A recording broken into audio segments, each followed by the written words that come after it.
살다 보면 억울한 일을 당할 때가 있습니다. 오해를 받을 때도 있고, 내가 한 말이 아닌데 내가 한 말처럼 소문이 날 때도 있어요. 가장 믿었던 사람, 가장 가까운 사람에게 배신을 당할 때도 있습니다. 여러분, 그런 거를 좀 경험해 보셨나요? 오늘 이 자리에 오신 여러분들도 오늘 하루 종일 직장에서 또 학교에서 또 그런 억울한 일을 많이 당하고 오신 분들이 있으실지도 모르겠어요. 근데 그럴 때 참 우리가 어떻게 하고 싶을까요? 막 너무 설명하고 싶어요. 변명하고 싶습니다. 내가 얼마나 억울한 일을 당했는지 막 말하고 싶을 것 같아요. 너무 힘이 듭니다.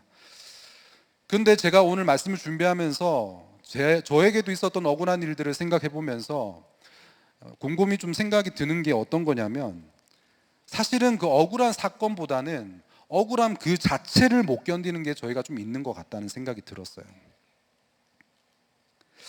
저도 참 억울한 걸 못 참습니다. 그래서 왜 똑같이 먹는데 나만 살이 찌지? 그런 생각 여러분 안 해보셨어요? 똑같이 삼시세끼 밥 먹고 그러는데 왜 나에게 모든 지방의 축복이 나한테만 오는지 너무 억울하지 않아요? 그래서 제가 예전에 그런 적이 있어요. 그 방울토마토를 먹으면 괜찮대요. 살이 포만감도 있고 뭐 칼로리도 얼마 없대요. 그래서 방울토마토 먹어봤어요. 안 빠져요. 방울토마토를 3kg를 먹었거든요. 그래서 누가 그런 얘기를 했더니 그 정도면 그냥 삼겹살을 드시래요. 왜 똑같이 노는데 쟤는 공부를 잘하고 나는 공부를 못할까? 이런 생각 해보신 적 없으세요? 제가 저희 아버지가 제가 이제 음악을 좋아하고 하는 걸 너무 싫어하셨어요. 그래서 제가 막 용돈을 모아가지고 기타를 샀어요. 기타를 막 띵가띵가 치면서 하고 있는데 저희 아버지가 그걸 보시더니 그 기타를 부셔버리시더라고요. 그런데 제 여동생이 있어요. 저랑 5살 차이가 나는 여동생이 있는데 이 여동생이 자기는 그 건반을 전공하고 싶다는 거예요. 저희 아버지는 제가 제 돈으로 샀던 그 기타는 부셔버렸는데 제 여동생한테는 300만 원이 넘는 건반을 사주시더라고요. 억울합니까? 안 억울합니까? 억울하죠. 공황장애 걸렸을 때도 아니 왜 수많은 사람 중에 내가 그런 걸 겪어야 되나? 나만 그런 걸 왜 겪는 것 같나? 그런 생각이 드니까 억울했어요. 시리를 받을 때도 물론 내가 지은 죄는 있지만 이거를 공동체에 꼬발린 우리 마누라가 너무 싫고 내 죄가 안 보이니까 억울하더라고요. 여러분, 우리가 왜 억울할까요? 왜 억울한 마음이 들까요? 나는 그런 사람이 아니라는 굳은 믿음 때문에 그래요. 나는 그런 일을 당할 사람이 아니라는 확신 때문에 그래요. 정작 그렇지만 내 자신을 모르는 무지 때문에 억울한 거예요. 우리는 요즘 다윗을 묵상하고 있습니다. 어떤 한 목사님이 그런 이야기를 하시더라고요. 하도 다윗을 묵상해서 이 다윗이 너무 친근해서 옆집에 사는 것 같대요. 그래서 매일매일 저 윗집에 사는 다윗 아저씨 어떻게 지내시나, 오늘은 또 어떻게 결정을 하셨나, 뭐 그런 생각을 하면서 이렇게 막 몰입돼서 이렇게 큐티를 하신다 그러시더라고요. 여러분, 지금 다윗의 상황은 어떻습니까? 아들에게 반역을 당하고 왕궁을 빼앗기고 백성들도 돌아섰어요. 아버지로서 또 왕으로서 가장 비참함을 겪고 있는 지금 우리 그 본문을 묵상하고 있어요. 그래서 오늘 보니까 어제부터 시작해서 다윗이 도망을 가요. 근데 여러분, 다윗이 싸울 힘이 없어서 도망을 갔을까요? 아직까지 왕이잖아요. 마음만 먹었으면 압살롬의 반역 정도는 제압할 수 있었을 거예요. 그런데 다윗은 그런 결정을 하지 않습니다. 아들을 살리기 위해서, 또 백성을 살리기 위해서, 또 하나님의 징계를 받아내기 위해서 도망가는 거예요. 그래서 목사님께서 이 본문으로 설교하실 때 설교 제목이 뭐라고 지으신 줄 아세요? 사랑의 도망이라고 하셨어요. 여러분, 어떻게 다윗이 그럴 수가 있었을까요? 그리고 그 억울한 사건 속에서 어떤 해석을 했길래 또 어떤 적용을 했을까요? 오늘 말씀을 통해서 함께 나눠봤으면 좋겠습니다. 29절 함께 보겠습니다. 사독과 아비아달이 하나님의 궤를 예루살렘으로 도로 메어다 놓고 거기 머물러 있으니라. 어제 본문에서 이 사독과 아비아달이 하나님의 궤를 들고 와요. 근데 이 다윗은 하나님의 언약궤를 피난길에 가져가지 않고 예루살렘으로 돌려보냅니다. 이 언약궤라는 거는 하나님의 임재를 상징하는 거예요. 인간적으로 보면은 다윗이 이 언약궤를 당연히 가지고 가야 되지 않습니까? 그래야 하나님이 이 다윗 편이시구나, 내가 여전히 이 나라의 왕이구나를 이 언약궤를 통해서 명분을 얻었을 것 같아요. 그리고 반대로 압살롬은 그 언약궤를 빼앗으려고 하지 않았겠습니까? 그만큼 상징적인 거기 때문에. 그런데요, 다윗은 이 언약궤를 자신의 보호막이나 정치적인 도구로 삼지 않습니다. 하나님을 이용해 먹으려고 하지 않는 거예요. 그랬던 적이 있잖아요, 그죠? 사무엘 선지자 이전에 엘리 제사장 시절에 블레셋과 전쟁을 할 때 엘리가 어떻게 해요? 그 언약궤를 들고 갑니다. 그래서 빼앗기잖아요. 그것도 다윗이 다 기억했을 거예요. 그리고 어제 본문에서 다윗이 뭐라고 합니까? 다윗이 이렇게 이야기해요. 하나님이 자기를 기뻐하시면 내가 그 언약궤를 다시 보게 하실 거고, 기뻐하지 않으셔도 내가 할 말이 없는 인생이라고 이야기했어요. 다윗은 징계를 피하려고 말씀을 붙잡지 않습니다. 오히려 징계 속에서도 하나님이 오르시다는 것을 인정하려고 하는 거예요. 근데 여러분, 우리는 어떻습니까? 얼마나 우리는 하나님을 이용해 먹으려고 하는지 몰라요. 입시와 취업 등등의 인생에 아주 중요한 문제들이 있을 때 우리는 어떻게 해요? 갑자기 안 하던 큐티책을 펴요. 물론 그렇게라도 펼치는 게 또 대단한 거죠, 그죠? 그런데 그렇게 펼쳐가지고 흉한 말씀보다는 길한 말씀을 찾습니다. 이번 주일 말씀처럼 율법책에 있는 모든, 언약에 있는 그 모든 말씀을 나에게 주시는 말씀으로, 징계의 말씀이든 심판의 말씀이든 그 모든 걸 나에게 주시는 말씀으로 받을 수 있어야 되는데, 나에게 유리한 말씀을 찾으려고 하는 거예요. 예배를 드리는 것도, 말씀을 보는 것도, 교회를 섬기는 것도 내 유익과 안전을 위한 수단으로 삼으려고 할 때가 얼마나 많은지 모릅니다. 근데 여러분, 다윗은 그런 것을 하지 않겠다는 거예요. 여러분, 다윗이 믿음이 없어서 그럴까요? 인생을 포기해서 그랬을까요? 아니에요. 자신이 당하고 있는 고난과 징계 그 자체에 하나님의 뜻이 있다는 것을 알았기 때문이에요. 여러분, 우리가 그렇게 기복적으로 말씀을 펴려고 하는 것은 위로를 받고 싶어서잖아요. 보니까 우리 연말 되면은 말씀 뽑기 이런 거 하시는 분들이 있으시잖아요. 근데 여러분, 가만히 생각해 보세요. 말씀을 뽑을 때 거기에 축복의 말씀이 있어요, 저주의 말씀이 있어요? 예? 말씀을 뽑는데 다 거기에 이제 뽑는 말씀들이 다 축복의 말씀이 있어요, 저주의 말씀들이 있어요? 여러분들은 큐티를 하셔서 그런 거 안 뽑으세요? 여러분, 만약에 거기에 칼이 내 집에서 떠나지 아니하리라, 그런 말씀 나오면 그 말씀 뽑고 싶겠습니까? 안 뽑고 싶겠죠. 그러니까 그런 말씀을 안 집어넣는 거예요. 우리는 항상 복 받고 싶은 말씀만 찾아요. 근데 여러분, 목사님께서 늘 얘기하시잖아요. 성경에는 복에 대한 말씀이 많습니까? 저주에 대한 말씀이 많습니까? 저주에 대한 말씀이 훨씬 많아요. 왜 그럴까요? 하나님이 진짜 우리를 저주하고 싶어서 그러실까요? 우리가 복 받고 구원받는 것은 너무 당연한 이야기인데, 말씀대로 살지 않아서 저주받는 것은 당연하지 않은 거기 때문에 하나님이 애통한 마음으로 우리를 설득하시는 거예요. 그래서 저주의 이야기가 절대적으로 많아요. 근데 우리는 늘 말씀 펴면은 좋은 말씀만 보려고 해요. 하나님을 이용해 먹으려고 해요. 어떤 분이 저한테 와서 그런 얘기를 해요. 자기가 말씀을 폈대요. 그랬더니 하나님께서 이 사업을 하라고 하셨다는 거예요. 그래서 어떤 말씀이냐고. 그게 욥기래요. 그래서 그러시냐고, 어떤 말씀이냐고. 욥기는 고난에 대한 말씀인데 그런 말씀이 없지 않아요? 그랬더니 네 시작은 미약하나 나중은 심히 창대하리라. 물론 말씀, 성경에 있는 말씀이죠. 근데 우리는 그런 것만 눈에 들어오는 거예요. 그렇죠?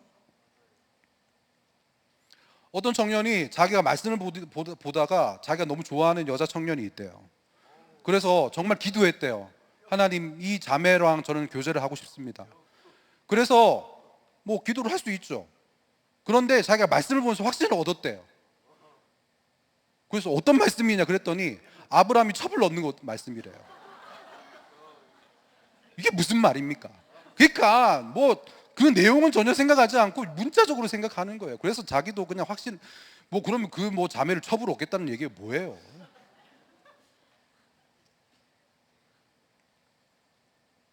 여러분, 우리가 기복적으로 말씀을 펴서 찾으려고 하는 이유가 뭘까요?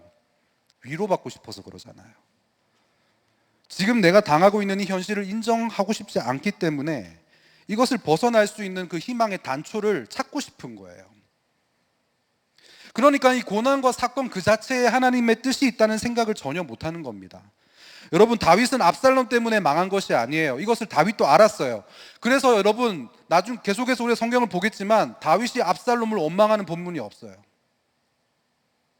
내가 다윗, 압살롬 이놈 때문에 내가 이 고생한다, 저 죽일 놈, 이런 말 하지 않습니다. 왜요? 다윗은 압살롬 때문에 망한 게 아니에요. 바세바 사건 이후에 나단 선지자가 예언했던 그 말씀을 이 다윗은 정확하게 기억하고 있어요. 여러분, 나단이 뭐라고 했습니까? 아까 우리가 뽑기 싫어하는 그 말씀 뭐예요? 칼이 내 집에서 떠나지 아니하리라. 그러니까 지금 이렇게 일어난 이 반역의 사건을 압살롬 때문이라고 생각하지 않는 거예요. 내 죄의 결론이라고 생각하기 때문에, 오늘 그것을 하나님의 메시지라고 생각하기 때문에 하나님의 언약궤를 붙들려고 하지 않아요. 부적처럼 가지고 다니려고 하지 않는 거예요.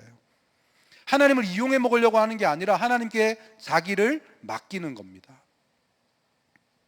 그러면서 어떻게 합니까? 30절 함께 보겠습니다. 다윗이 감람산 길로 올라갈 때에 그의 머리를 그가 가리고 맨발로 울며 가고 그와 함께 가는 모든 백성들도 각각 자기의 머리를 가리고 울며 올라가니라. 여러분, 다윗은 왕으로서의 위엄을 다 내려놓고 머리를 가리고 맨발로 울면서 이 감람산 길을 올라가요. 수치와 애통한 그 처절한 모습을 보여주고 있어요. 왕이 아니라 죄인처럼, 마치 포로의 모습처럼 그렇게 걸어갑니다. 내가 뭘 그렇게 잘못했냐고 억울하다고 변명하지 않아요. 압살롬 그놈이 얼마나 나쁜 놈인 줄 아시냐고 고발하지도 않습니다. 말씀을 기억하면서 그냥 내 죄의 결론인 것을 받아들이는 거예요. 여러분, 성숙한 사람의 특징은 뭐냐면 자기 변명이 없는 거예요. 우리는 조금만 억울해도 해명하고 싶고 내 입장을 설명하고 싶고 상대가 얼마나 나에게 부당한 일을 했는지 말하고 싶어요. 근데 여러분, 다윗은 왕이잖아요. 아까도 얘기했지만 얼마든지 그 왕의 권위로 그 반역을 해결할 수 있었을 거예요. 명령하고 상황을 제압할 수 있었을 겁니다. 근데 다윗은 그렇게 하지 않아요. 여러분, 다윗이 가는 그 감람산 길이 어떤 길인 줄 아세요? 우리가 저번에 마가복음도 함께 묵상했지만 훗날 예수님이 겟셋마네로 가시는 그 길과 같은 길입니다. 다윗은 자기 죄 때문에 울면서 감람산을 올랐어요. 그런데 예수님은 죄가 없으신데도 머리 둘 곳 없이 그 고난의 길을 걸어가셨어요. 여러분, 그 십자가의 길을 생각하면 도대체 누가 억울하다고 할 수 있겠습니까?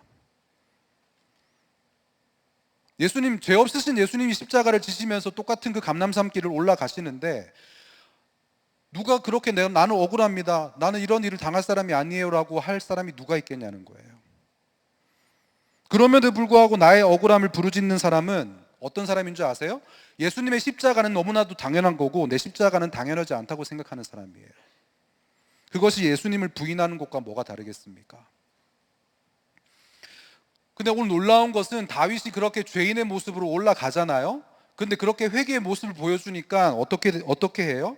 함께 가는 모든 백성들도 다윗과 똑같은 모습으로 함께 그 감람산 길을 올라가는 거예요. 우리의 가정에서 회개하는 한 사람이 있다면, 여러분들의 학교와 직장에서 내 죄를 보고 변명하지 않고 억울하다고 막 난리치지 않고 그저 말씀으로 내 죄를 해석하는 그 한 사람이 있다면, 여러분, 그 회개는 오늘 모든 사람의 회개를 이끌어내는 것이 되는 거예요. 그런데 이 와중에 어떤 일이 일어났을까요? 31절에 봅니다. 어떤 사람이 다윗에게 알리되 압살롬과 함께 모반한 자들 가운데 아히도벨이 있나이다 하니 다윗이 이르되 여호와여 원하옵건대 아히도벨의 모략을 어리석게 하옵소서 하니라. 그 와중에 이 다윗은 아히도벨이라는 사람이 압살롬 편에 섰다는 소식을 들었어요. 아히도벨은 원래는 다윗의 모사였어요. 책사였어요. 그런데 얼마나 이 아히도벨이 대단한지 성경을 보면은 하나님께 물어서 받은 말씀처럼 여겨질 정도로 탁월한 전략가, 탁월한 조언을 하는 사람이라고 이 아이도벨을 소개하고 있어요.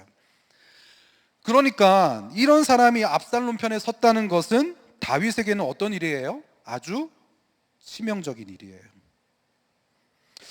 제가 오늘 오면서 생각해 봤어요. 그런 사람이 어떤 사람일까?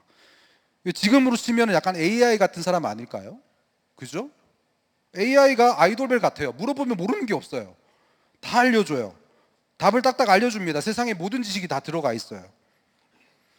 그러니까 요즘에는 AI 없는 시대에 어떻게 살았나 할 정도로 참 우리는 많은 걸 의지하면서 살아가는 것 같아요. 근데 여러분, AI가 구속사를 알까요, 모를까요? 하도 여러분들이 설교를 많이 물어보셔가지고 AI가 좀 학습이 된 것 같아요. AI도 구속사를 조금 흉내를 내더라고요.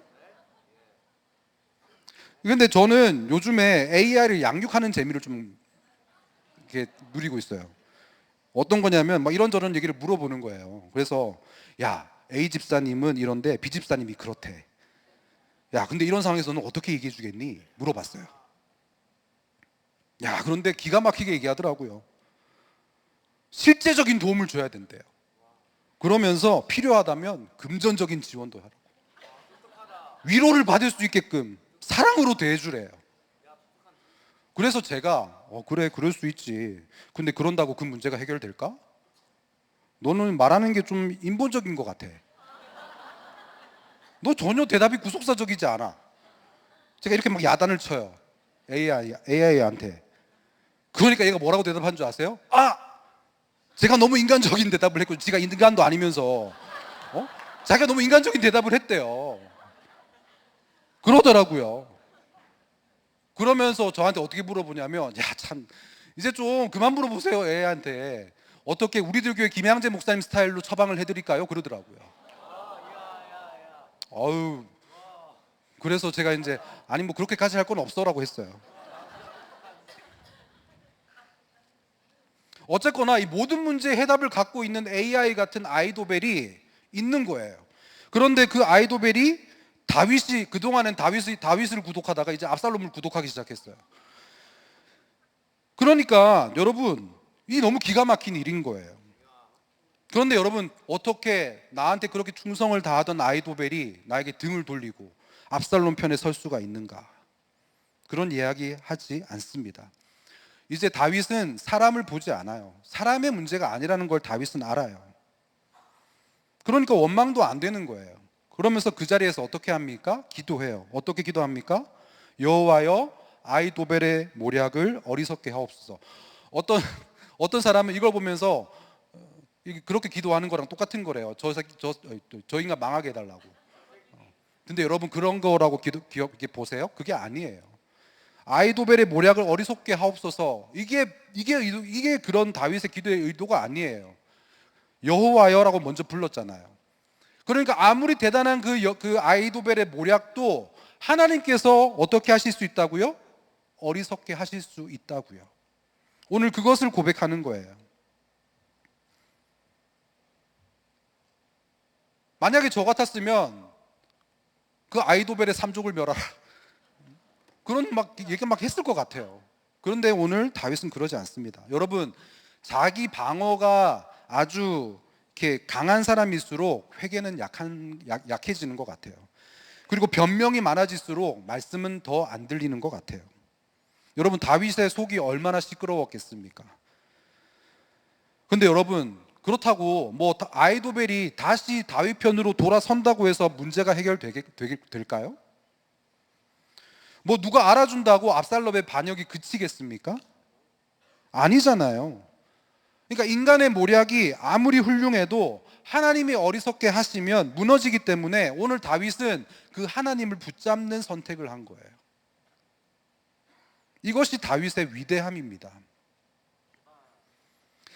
그렇게 기도하면서 32절을 보니까 다윗이 하나님을 경배하는 마루턱에 이를 때에 라고 해요. 피난길 중에도 다윗은 하나님을 경배하는 마루턱에 이릅니다. 도망가는 길인데 예배의 자리가 있어요. 오늘도 우리 수요일, 일주일의 중간이잖아요. 우리의 힘든 삶 가운데서 도망쳐서 이곳에 오신 분들이 있으시겠죠. 그죠? 다른 곳으로 도망가지 않으시고 이 마루턱에 와주셔서 너무 감사합니다. 어떻게 뭐 수요 마루턱 예배로 바꿔야 될까 봐요. 억울함과 수치와 아픔의 사건 앞에서 예배 자리에 나오는 것을 선택하는 거예요. 왜요? 하나님을 붙잡았기 때문에. 근데 이때부터 그 예배의 자리를 지키는 그 순간부터 하나님께서 역사를 시작하시는 거예요. 저는 이 자리에 나오신 여러분들, 특별히 뭐 물론 이 자리에 또 못 오신 이유가 있으신 분들이 계시겠지만, 그래도 특별히 이 자리에 나오신 여러분들은 하나님께서 그렇게 길을 열어주실 줄 믿습니다. 어떤 길을 열어주십니까? 하나님께서 어떤 사람을 만나게 하세요. 아이도벨의 모략을 어리석게 해달라고 기도하자마자 하나님이 누구를 보내세요? 후세라는 사람을 보내요. 이게 기도 응답인 거예요. 우리가 아무것도 할 수가 없어요. 주님, 내가 엎드리는 거 말고 할 수 있는 게 없어요. 그렇게 엎드릴 때에 하나님께서는 돕는 사람을 보내십니다. 어제 본문에서 가드 사람 이때도 있고요, 사독과 아비아달도 보내세요. 그리고 이제 후세도 보내십니다. 후세가 어떤 사람인지에 대해서는 성경은 잘 기록하지 않아요. 설명하지 않습니다. 그런데 오늘 보니까 아렉 사람이라고 하잖아요. 그래서 제가 찾아봤어요. 근데 아렉이라는 지역이 어떤 곳이냐면 원래는 가나안 땅에 속해 있던 지역이래요. 그런데 나중에 이 이스라엘로 편입된 지역인 거예요. 그리고 에브라임 변방에 있는, 그러니까 지금으로 생각하면은 기득권과는 좀 거리가 좀 먼 곳이에요. 쉽게 말하면 스펙도 없고 정통성도 없고 뭐 사실 가진 것이 없는 사람이라는 거죠. 누구랑 참 비교되지 않습니까? 아이도벨과 너무 비교돼요. 아이도벨은 너무 훌륭한 사람이잖아요. 하나님께서 물어서 대답하는 것 같은 지혜를 가진 사람이라고 소개하잖아요. 근데 후세는 오늘 어떻게 이야기해요? 아렉 사람이라고 이야기해요. 하나님께서 훌륭한 사람을 보내시는 게 아니라는 거예요. 근데 우리는 이제 계속해서 앞으로 이제 사무엘하를 묵상해 나갈 거잖아요. 이 후세가 이 게임의 체인저가 돼요. 어떻게 이 후세가 게임 체인저가 되는지를 우리가 기대하면서 말씀을 묵상하면 좋을 것 같아요. 근데 여러분 31절에 보니까 또 33절에 보니까 다윗이 또 이해가 안 되는 이야기를 합니다. 뭐라고 합니까? 다윗이 그에게 이르되 네가 만일 나와 함께 나아가면 내게 누를 끼치리라. 후세는 다윗과 함께 가고 싶은 거예요. 근데 다윗은 그를 데리고 가려고 하지 않아요. 함께 있으면 위로가 될 수 있잖아요. 여러분 힘들 때는 한 사람이라도 옆에 두고 싶지 않습니까? 내 편이 되어주는 사람, 그 한 사람이 얼마나 귀하겠어요.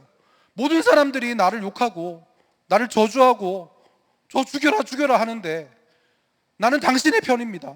그런 사람이 내 옆에 있으면 그 사람 곁에 두고 싶지 않겠습니까? 네가 좋아? 그런 사람 옆에 있으면 우리 그 사람 너무 좋아하지 않겠어요? QTM에서 우리 김모오성 목사님이 그 이상한 영상을 하나 올리셨어요.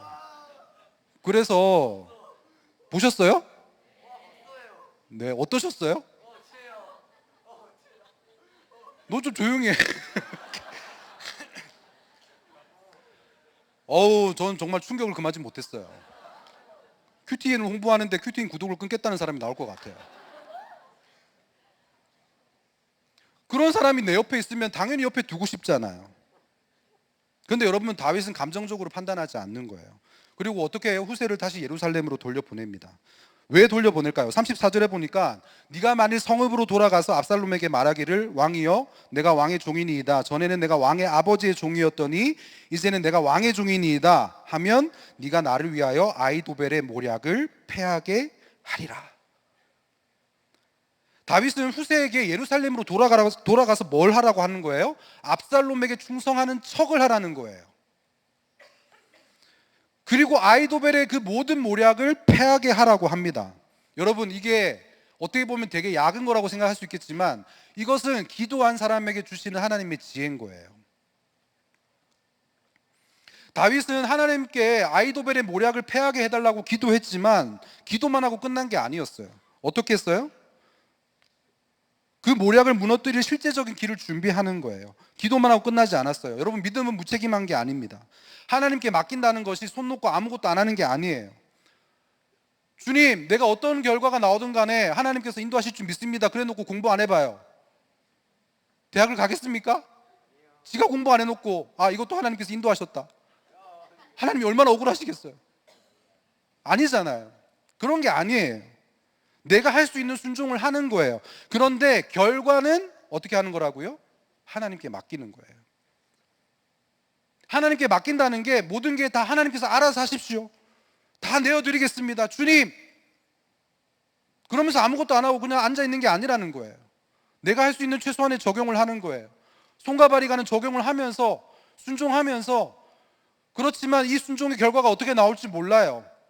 그럼에도 불구하고 그 결과를 하나님께 맡기는 게 진짜 하나님께 맡기는 거예요. 그리고 35절 36절을 보니까 어떻게 할지 구체적으로 알려줘요. 사독과 아비아달 두 제사장에게 보고를 해라. 그 아들인 아히마아스와 요나단을 통해서 소식을 알려라. 그 모든 과정에 질서가 있는 거예요. 여러분, 다윗은 이렇게 피난 가는 길 가운데서 있어도 뭐가 있어요? 공동체가 있어요. 그리고 그 공동체 안에는 질서가 있어요. 물론 사울 왕에게도 공동체가 있었어요. 압살롬에게도 공동체가 있었어요. 근데 여러분, 거기에 질서가 있습니까? 없어요. 사울이 죽자마자 어떤 사람들이 나타나요? 아브넬이 나타나잖아요. 무비보셋을 그냥 저 구석에 처박아 놓잖아요. 질서가 하나도 없어요. 압살롬도 마찬가지일 거예요. 반역의 명분이 어떻게 되겠어요? 여러분, 반역을 하는 사람들, 쿠데타를 일으킨 사람들의 명분은 뭐예요? 공포 정치하는 거예요. 모든 사람들을 다 자기 권력 안에 두려고 합니다. 거기에 질서가 있습니까? 겉으로 보면 되게 질서 있어 보이겠죠. 하지만 그건 질서가 아니에요. 근데 오늘 다윗은 어떻게 해요? 후세를 보내면서도 어떻게 보고를 하고 질서를 이야기를 해요. 여러분, 우리도 교회에서도 어떻게 합니까? 목장 보고서를 쓰잖아요. 부목자님들이 계시고 목자님들이 계세요. 마을직님들이 계시고 초원님들이 계시고 평원님들이 계세요. 우리가 왜 이렇게 보고를 합니까? 왜요? 인간의 모략을 생각하지 않으려고 하기 때문에 그래요. 하나님께서 하시는 일들을 우리가 함께 기도하고 함께 고민하고 또 그것을 위해 함께 가기 위해서 보고를 하는 거예요. 뭐 검사받으라는 이런 얘기가 아니잖아요. 오늘 목장 보고서의 시초가 여기 있어요. 제가 보면서 이 목장 보고서 썼겠네 이런 생각이 들더라고요. 후세가 목장 보고서 잘 썼을 것 같아요. 37절에 보니까 마지막입니다. 이렇게 이야기합니다. 다윗의 친구 후세가 곧 성읍으로 들어가고 압살롬도 예루살렘으로 들어갔더라. 목사님께서 이 본문을 설명하시면서 어떻게 이야기하셨냐면 후세도 예루살렘으로 들어가고 압살롬도 예루살렘으로 들어갔다고 하셨어요. 같은 성으로 두 사람이 들어가는데 한 사람은 다윗을 돕기 위해 들어가는 사람이고 한 사람은 다윗의 왕권을 빼앗기 위해서 들어가는 사람이에요. 여러분, 겉으로는 압살롬이 이긴 것처럼 보이죠. 다윗은 울면서 도망갔잖아요. 그런데 압살롬은 예루살렘에 그야말로 금이 환영하는 것처럼 보였을 거예요. 근데 하나님 거기에 후세를 보내시는 거예요. 반역의 자리에도 하나님의 사람을 심어두시는 거예요. 이것이 하나님의 섭리인 거예요. 보면은 세상이 너무 강해 보여요. 악이 승리한 것처럼 보입니다. 그래서 도무지 이 상황을 돌파해낼 수 있는 방법이 없어 보여요. 그런데 우리가 그래서 아무것도 할 수 없다고 주님 앞에 엎드리기로 결정하는 그 순간 하나님은 구원의 길을 준비하시는 거예요. 다윗이 알고 후세를 보냈겠습니까? 물론 그런 계획은 했겠죠.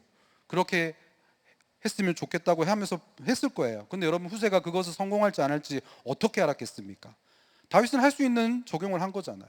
우리도 마찬가지예요. 여러분, 우리가 인생에서 그렇게 순종하고, 제가 예전에 어떤 일이 있었냐면 그런 게 있었어요. 제가 1:1 양육을, 딩크 양육을 받을 때 생활 숙제를 하잖아요. 그래서 그런 숙제를 했어요. 근데 뭐 사실 말씀이 들려서 했던 건 아닌 것 같아요. 저희 아버지가 제가 좀 이렇게 힘드니까 저는 그래도 이제 뭔가 숙제를 하면서 적용을 해야 될 것 같고, 그래서 제가 이렇게 숙제를 했어요. 아버지에게 제가 전화를 해서 그동안 저 같은 이상한 아들 키워주시느라고 너무 수고하셨습니다. 그 말을 하겠습니다라고 제가 적용 숙제를 냈어요. 적용을 하고 싶겠어요? 안 하고 싶겠어요? 안 하고 싶죠. 근데 시간이 다가오니까, 여러분, 양육이 무서운 거는 시간이 다가오는 게 너무 이게 신경 쓰여요. 그래서 제가 아버지에게 전화를 했어요. 진짜 제가 뭐 이렇게 진짜 목소리 들으면 안 나올 것 같아가지고 제가 그냥 글을 썼어요. 그래서 막 쭉쭉 읽었습니다. 아버지, 정말 제가 너무 이상한 아들이었어요. 때려주셔서 감사하고 그렇게 저를 양육해 주셔서 너무 수고하셨습니다. 키우시느라 너무 수고하셨어요. 그리고 여러분, 만약에 여러분이 그렇게 아들이 그런 이야기를 했으면 여러분 어떻게 대답하시겠어요? 이명옥 집사님 어떻게 대답하시겠어요? 우리 예찬이가 만약에 그렇게 막 편지를 썼어, 어떻게 대답하시겠어요? 그래도 우리 교회 집사님들은 그래도 그냥 내재를 같이 보시면서 울어주실 것 같아요. 저희 아버지 어떻게 하신 줄 아세요? 제가 그렇게 힘들게 읽었어요. 아버지 정말 이상한 아들 키워주시느라 너무 수고하셨습니다. 저희 아버지 그 얘기 듣자마자 네가 그런 새끼인 줄 이제 알았냐. 야, 만정이 떨어지더라고요.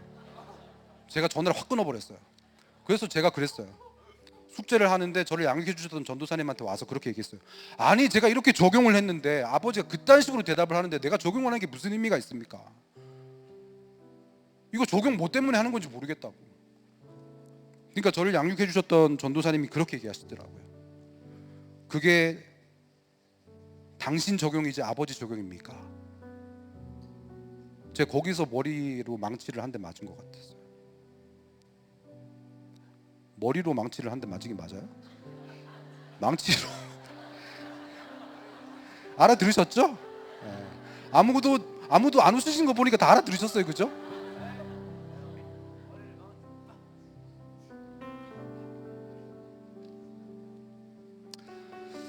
그런 것 같아요. 우리는 늘 억울한 게 많아요. 억울한 게 많은데, 근데 이게 사실 내 죄의 고백이라고 생각한다 그러면 할 말이 없는 인생이 되는 거잖아요.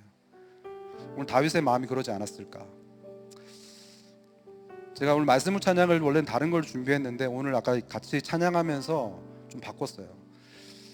눈물병, 우리 마지막에 불렀던 찬양인데, 원래 사실 이 찬양이 배경이 되는 시편 56편은 뭐 이 압살롬에 관련된 본문은 아니에요. 어떤 본문이냐면 시편 56편은 사실은 사울 왕에게 쫓길 때 다윗이 광야에서 썼던 찬양이에요. 시편이에요.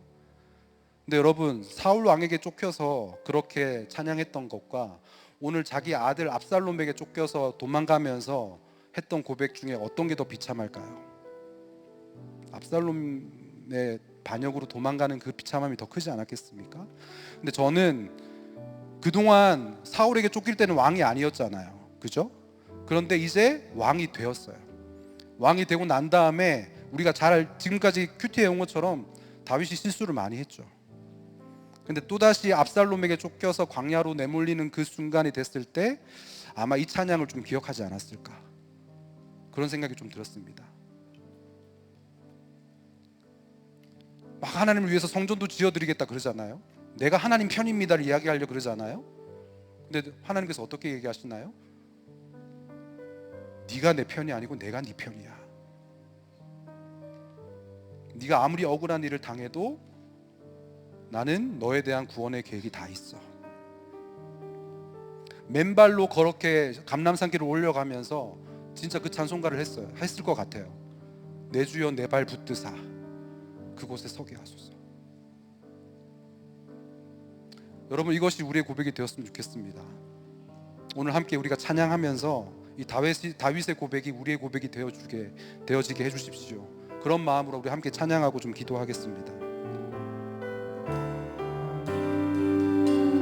나의 눈물을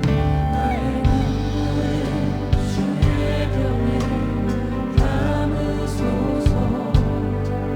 주의 성함을 나의 삶에 나타내소서. 나의 걸음을 주의 발에 담으소서. 내가 가는 길 주의 길이 되게 하소서. 다시 한번 처음부터 고백하겠습니다. 나의 눈물을 주의 병에 담으소서.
여러분 어떤 억울함이 있으십니까? 어떤 상처 앞에 있으세요?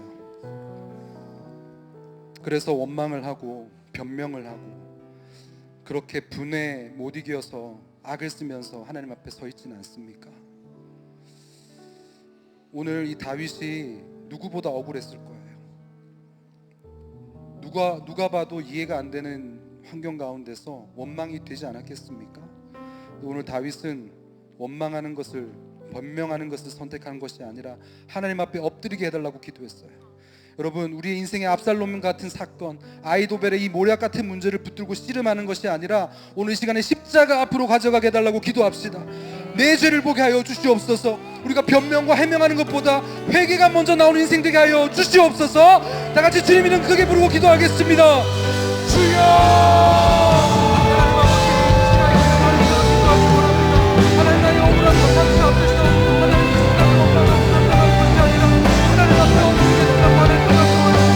하나님 인생의 앞장을 받는 사건과 하나님 주님을 함께 하시고 하나님 시간 십자가 앞으로 가져가게 원합니다. 하나님 죄를 보여 주시옵소서. 하나님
우리가 우리 가정을 위해서 좀 기도했으면 좋겠어요.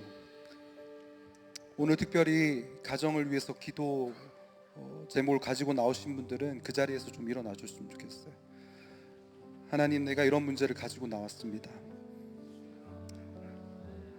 신앙 고백하는 마음으로 일어나셔서 이 시간에 우리가 부를 이름이 주님밖에 없다고 했는데 정말 그 주님의 이름을 좀 가지고 불렀으면 좋겠습니다. 이 다윗 가정의 비극이 이 죄를 방치한 결과였습니다. 하나님, 우리의 가정에도 해결되지 않은 상처와 갈등이 있고 미움과 원망이 있습니다. 하나님, 이것이 말씀으로 다루어져야 되는데 그렇게 다루어지지 못하고 하나님 그렇게 회피만 했습니다. 이 시간에 좀 기도할 때 그런 부모와 자녀 또 부부 사이에 압살롬과 같은 반역과 분열이 있다면 주님, 이 시간에 기도의 자리로 나온 우리가 먼저 회복할 수 있도록 하나님, 우리가 먼저 회개할 수 있도록 하나님 우리에게 이 화해의 은혜를 허락하여 주시옵소서.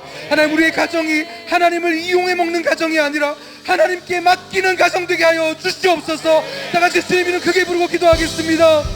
주여! 하나님 우리의 가정을 위해 기도합니다. 하나님, 정말 너희 가정의 비극이 하나님 정말 죄를 방치한 결과였습니다. 하나님, 우리 가정에서 하나님께 그런 사랑이 상처와 같은 하나님 미움과 원망이 있습니다. 하나님, 그것이 말씀으로 다루어지지 않아서 하나님 원망이 되지 않아서 그리고 갖고 은혜가 없는 상처와 아버지 하나님, 우리가 하나님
시간에 내 사랑하는 우리들 교회, 내 사랑하는 나의 교회, 이 교회와 공동체를 위해서 좀 기도했으면 좋겠어요. 여러분, 다윗이 감람산 길에서도 예배의 자리를 놓치지 않았던 것처럼 하나님, 우리들 교회가 이 어떤 시대와 환경 속에서도 예배와 말씀을 생명처럼 붙드는 공동체가 되게 하여 주시옵소서.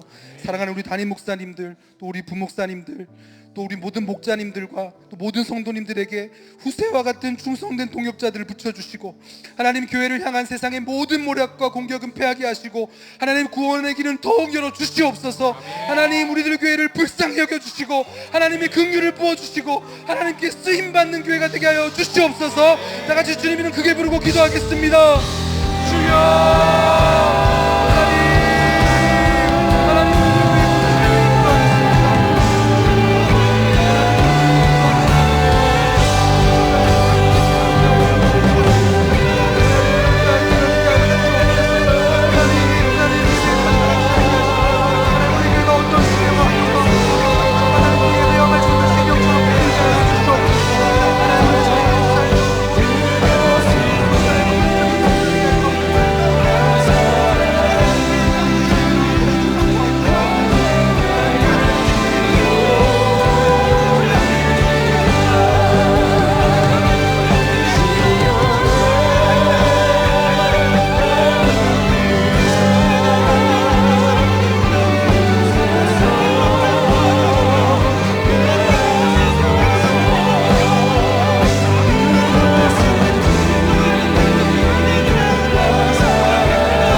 여러분, 우리가 이제 나라를 위해서 늘 기도하잖아요.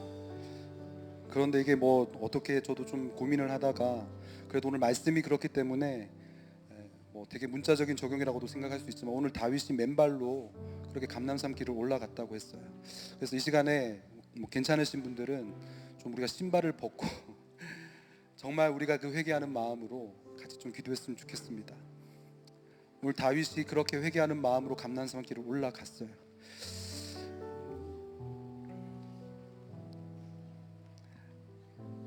이 분열과 갈등이 깊어지는 이 시대에 하나님, 우리가 회개하지 않아서 참 이렇게 나라가 고통 가운데 있고 분열 가운데 있습니다. 여러 가지 일들로 인해서 참 나라가 혼란스럽잖아요. 정말 기도해야 될 때고, 특별히 우리 다음 세대들이 이 나라를 위해서 기도해야 될 때라고 생각을 합니다. 이 시간에 정말 우리가 그 다윗의 회개하는 마음으로 우리가 맨발로 그렇게 기도할 때에 하나님, 오늘 우리 지도자들에게 하나님을 경외하는 지혜를 허락해 주시옵소서. 인간의 계산과 모략이 아니라 하나님의 뜻이 이 땅 가운데 이루어지게 하여 주시옵소서. 우리의 다음 세대가 복음 안에서 살아나게 하시고 한국 교회가 이 시대를 살리는 사명을 감당하게 해달라고 다 같이 두 손 들고 하나님, 이 땅을 불쌍히 여겨 주시옵소서. 이 나라를 불쌍히 여겨 주시옵소서. 이 민족을 불쌍히 여겨 주시옵소서. 주여, 주여, 불쌍히 여겨 주시옵소서. 다 같이 주님 이름 크게 부르고 기도하겠습니다. 주여,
하나님, 참 아무리 열심히 살아도 이게 참 이렇게 억울한 일이 많은지 모르겠습니다. 나름대로 잘 살려고 최선을 다해서 산다고 했지만 참 그렇게 억울한 일이 많습니다. 그래서 참 하나님을 원망할 때가 많고, 그냥 하나님이 옳으시다고 말하기보다 변명하고 싶을 때가 참 많습니다. 참 우리 인생에도 이 압살롬의 사건과 두려운 아이도벨의 모략 같은 문제들이 많은데, 참 우린 그거 가지고 씨름한다고 인생을 허비하며 살아갑니다. 하나님, 우리가 그것을 십자가 앞으로 가져가기만 하면 되는데 하나님 그것을 가져가지 못해서 하나님 참 우리가 인생을 고생을 하면서 사는 것 같습니다. 정말 내 죄를 봐야, 내 죄가 깨달아져야 변명하지 않고 회개를 할 텐데 여전히 내 죄가 보이지 않아서 그렇게 변명을 합니다.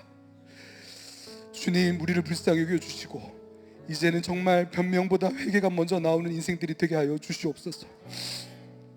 오늘 이 다윗 가정의 비극이 다윗이 이 죄를 방치했던 결과인 것을 우리가 묵상해 왔습니다. 하나님, 여전히 우리 가정에도 해결되지 않은 상처와 갈등이 있고 미움과 원망이 있습니다.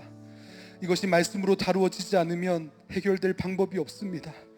주여, 오늘 우리에게 정말 회개의 은혜를 부어주셔서 오늘 특별히 이 자리에 나온 우리가 먼저 회개하고 먼저 화해를 하고 먼저 회복할 수 있는 은혜를 허락하여 주시옵소서. 우리가 그렇게 우리의 가정을 살리기 위해서 하나님을 이용하려는 가정이 되지 않게 하시고 하나님께 그냥 우리의 모든 것을 맡겨드리는 가정들이 될 수 있도록 주여 도와주시옵소서. 하나님, 정말 이 감람산 같은 길 가운데서도 이 다윗이 예배의 자리를 놓치지 않았다고 했어요. 하나님, 정말 우리 교회도 어떤 시대와 환경의 어려움 가운데서도 이 말씀을 생명처럼 붙드는 공동체가 되게 하여 주시옵소서. 정말 교회를 향한 세상에 많은 모략들이 있습니다. 주여, 그 모든 모략을 패하게 하여 주시고 하나님 구원의 길을 열어주셔서 정말 우리가 사람 살리고 살려내는 그런 귀한 교회가 될 수 있도록 주님 인도하여 주시옵소서. 특별히 하나님, 이 나라를 불쌍히 여겨주시고 하나님, 오늘 다윗이 그렇게 머리를 가리고 맨발로 울면서 걸어가는 그 모습을 보고 모든 백성들이 그 다윗을 따라서 감람산 길로 올라갔다고 합니다. 하나님, 정말 회개하는 그 한 사람이 없어서 하나님, 정말 우리 이 나라가 회개하지 못하고 돌이키지 못하는 것이 아닌가. 주여, 그래서 우리가 그런 회개하는 마음으로 맨발로 주님 앞에 섰습니다. 하나님, 정말 우리의 회개를 받아주시고 하나님, 정말 이 나라를 살려 주시옵소서. 하나님, 정말 하나님의 나라를 무너뜨리려고 하는 하나님 모든 모략을 주님 패하게 하여 주시고 하나님의 뜻이 이 땅 가운데 세워지게 하여 주시옵소서. 특별히 하나님, 우리 사랑하는 다음 세대가 하나님 복음 안에서 정말 이 나라를 사랑하고 하나님 이 나라를 위해서 기도하는 세대로 일어날 수 있도록 도와주시고 하나님, 우리의 기도가 정말 한 주도 빠지지 않고 하루도 빠지지 않고 하는 이 기도가 하나님 이 나라를 변화시키고 회복시키는 마중물이 될 수 있도록 주여 인도하여 주시옵소서.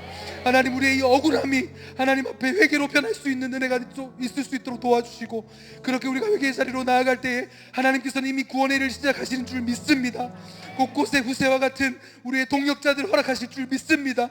주여, 우리가 하나님을 믿는 이 거룩하고 강한 우리 공동체가 되어서 주여, 하나님의 구원을 위해 함께 걸어갈 수 있는 약재료가, 정말 우리의 상처가 약재료가 되는 우리의 모든 한 사람 한 사람의 인생이 될 수 있도록 주여 인도하여 주시옵소서.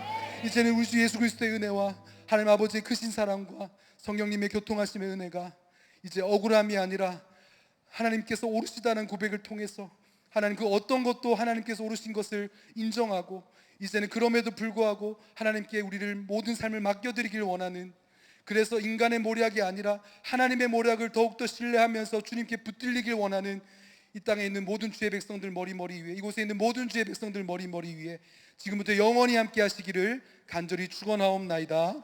아멘.